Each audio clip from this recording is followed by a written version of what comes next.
Folks, have you ever been curious about how grants work? Or wondered about how to make a career pivot in public health? Or even thought about the world of tobacco?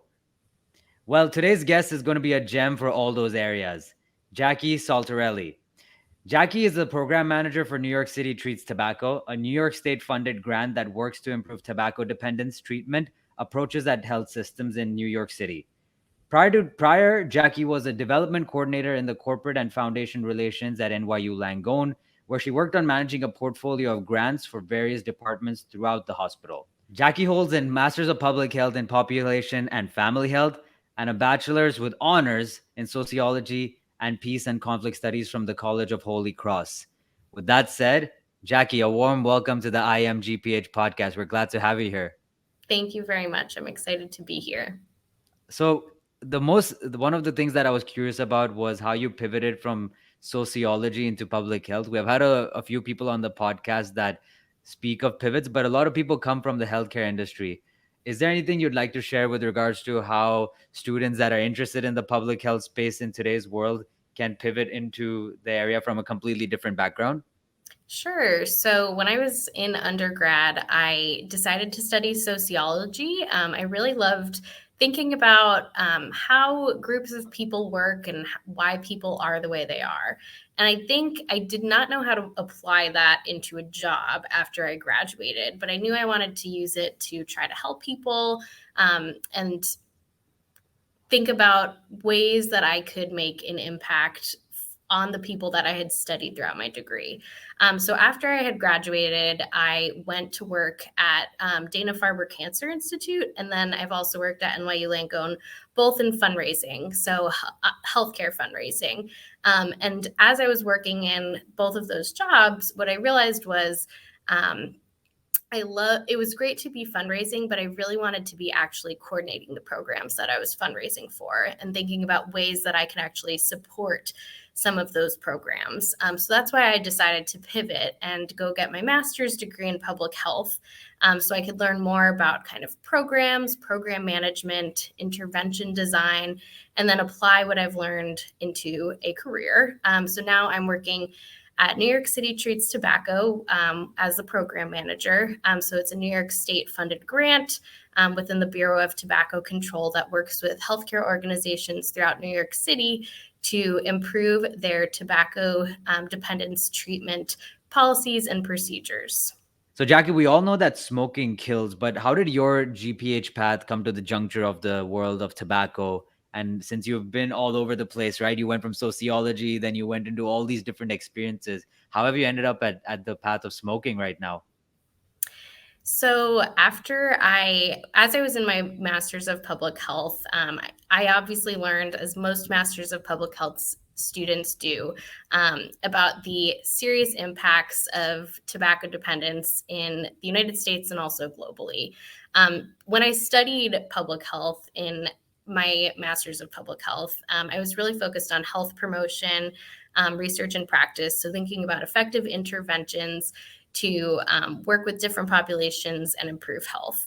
So when I saw this opportunity at New York City Treats Tobacco, I was particularly excited because I was able to apply some of those program management pieces into making effective health systems changes and improvements in relation to tobacco dependence.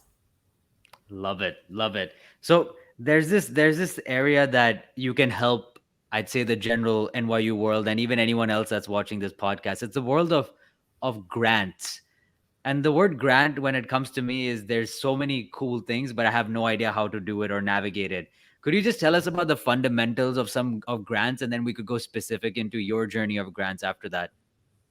Sure. So there's a lot of different components to grants, and there's many different ways to get a grant. So a lot of people know about NIH research grants, which is through the government.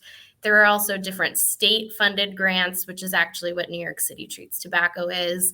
Another really big route is to work directly with foundations or corporations, which might open requests for applications or proposals for grants as well. So there are a bunch of different ways to apply.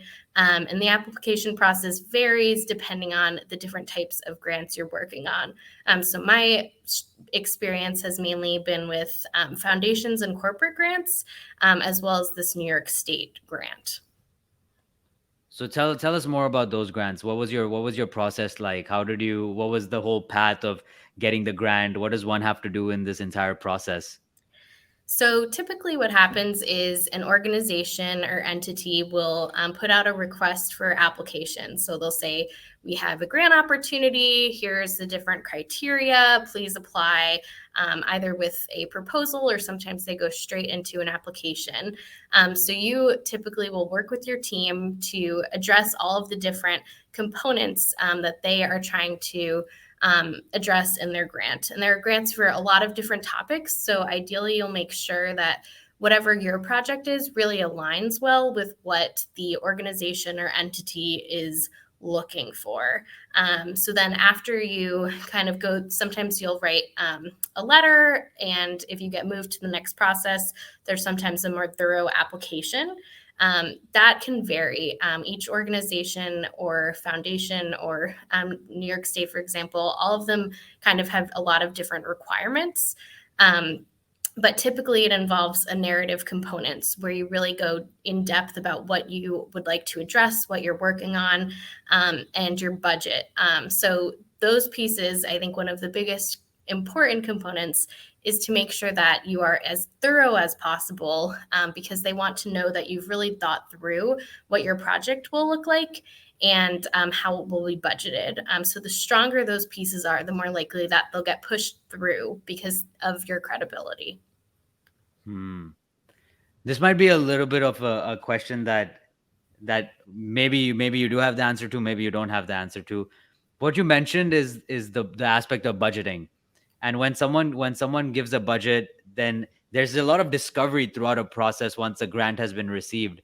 So I'm more curious about, there seems to be a lot of risk as well when a grant ends. Projects might just add up, and then how does someone go about that? How can someone position themselves at the end of a grant if they're interested in this whole journey? Yeah, so I think one of the most important pieces is obviously you start with a really strong budget and you just stay very organized. So you keep an Excel spreadsheet of what you've been spending. You keep, an Excel spreadsheet of the budget, etc. Then as time goes on, like you mentioned, budgets will change. Maybe you didn't hire someone, so there was extra funding from that salary, or maybe a certain component of the project didn't pan out, so you have extra funding, and you are able to typically apply for a budget modification. So you let the sponsor of your grant know that you would like to modify your budget, and typically that goes through an approval process. So that's kind of how you work around with that. Depending on the grant, certain grants like our grant, the funding does not roll over into the next year, but often, sometimes with foundation grants, your money might roll over, or there might be some flexibility at the end of the grant, but it really depends. Other foundations are very strict about their spending, so it just kind of varies. But yeah, staying on top of your budget and knowing what you're spending is pretty critical. And then what made you take the path of a grant? There's many options in the public health world. Why have you chosen the path for a grant in this world? When I was looking at different jobs, as I was finishing my master's of public health, I was really thinking about different types of programs or projects that I could get involved in that would make a difference. So when I was seeing this opportunity to work on this grant, it's a 5-year grant. So it's kind of exciting because you can think about, in the span of 5 years, what can be accomplished. And by limiting yourself to a time frame like that, a lot of change can happen. So that's kind of invigorating to me to think about, in the span of 5 years, what can be improved, what can change, how can you kind of modify and adjust as time goes on to make the program as effective as possible. So that's kind of what excites me about working on a grant. So this is a 5-year commitment, and in your world right now, and what are some great things that have happened since you have started the journey in the tobacco world right now? So, in we just are finishing our first year of the New York City Treats Tobacco grant, and it's been a really exciting year in that in the first few months, me and one other staff member, we just kind of dove in and we tried to understand the tobacco landscape, understand the different components of the grant, and what our deliverables were, etc.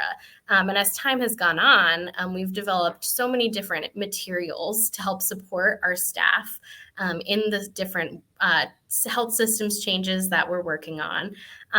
So we've created a variety of tools, a training, and we've also started getting into relationships with healthcare organizations, which is what our grant is really focused on. So we've been able to accomplish a lot. And then over the next 4 years, what we're hoping is that by creating that infrastructure that we did in our first year, it will really help us in the different achievements and accomplishments we plan on in the next 4 years. Wow. So what's coming next in the world that you're operating in? What are next steps? What are some things that we can focus on from the outside as well for more awareness or discovery in this area that we might not know about?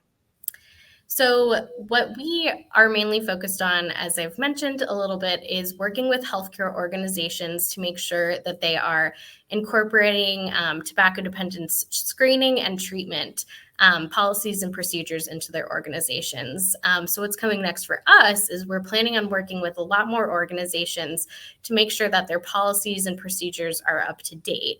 That being said, research has shown from New York State that people are twice as more likely to quit smoking if they go to talk to a doctor and receive help from their doctor. So it's a really important area to think about because we see doctors all the time. So if doctors are increasingly screening their patients, offering them treatment, we'll be able to significantly target more people in New York City and New York State to help them quit smoking. Is there a way for other students, not only NYU, but many students to get involved in the New York City Treats Tobacco? Yeah, so starting in the fall, we're planning on opening some volunteer opportunities to students.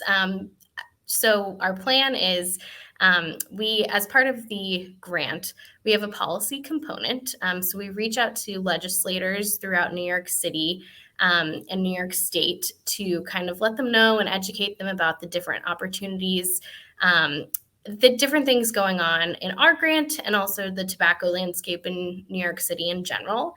So we're hoping to open that up to student volunteers. So if they're interested in connecting with legislators about different policies and different things that are happening with our grant, that's an opportunity for students to get involved. Wow. All right. Well, students, for those of you that are interested, play that on repeat again because there's a lot of cool stuff happening in that world for the fall if you're interested. So, for students, and this might be you might have had a similar experience in this area.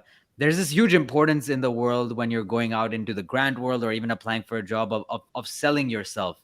And how does it apply to your role in your current work? The concept of, how do we show up? How do we sell ourselves? How is that important? And what are some strategies that you have applied to land up where you are? I think it's really important to feel confident in the topic area that you're working in, especially when you're meeting with various stakeholders. So, for example, in our grant, we're involved. We have a lot of different New York City partners and stakeholders. So, we're not only working with um, leaders at different healthcare organizations, but we're also working with members of the New York City Department of Health Bureau of Tobacco Control. We're working with a lot of different stakeholders throughout New York City. So just knowing your topic area and feeling confident about it will really help you stand out professionally when you are engaging with different stakeholders throughout your career. All right. Well, we leave these few questions for the end. They're more fun questions, and some people don't find them so much fun. So let's see how they work with you. If you had a magic wand and you can eradicate or get rid of one issue that is in the public health world, which one would it be for you? Wow. That is a really difficult question, and it's hard to narrow down. Obviously, tobacco would be one of them, as someone who works with New York City Treats Tobacco, because it does impact 14% of New Yorkers. But I'd have to think more broadly to fully answer your question. That's fine. And like, and what keeps you going? Why do you do what you do every day? It's something that is very compelling that I've noticed in all the guests there. Like you said, there's knowing what you know in your area, as you suggested to the other students. What is it for you that keeps you going every day in this field? I think that's something I have had to learn over throughout my career is public health requires patience. There so often you really want something to change quickly. You just see a solution and you want it to happen. And it takes a lot longer than you would think for change to happen. So what motivates me is the fact that I've kind of become comfortable with that.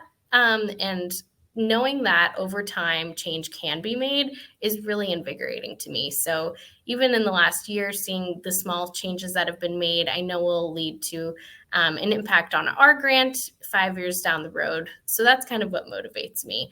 But it can be really challenging, especially for people who are just in their MPH, thinking about all of the different amazing opportunities to make positive changes. I just think it's important to remember to be patient. And if you can use that kind of patience to your advantage, a lot can be done. Love it. Well, folks, please do check out New York City Treats Tobacco. If you're interested, there's stuff opening up in the fall, and you can always, we'll have everything in the description for sharing everything that Jackie is working on right now. So make sure to check that out. Jackie, thank you so much for coming on this podcast. It was lovely having you. Yes, it was great to chat.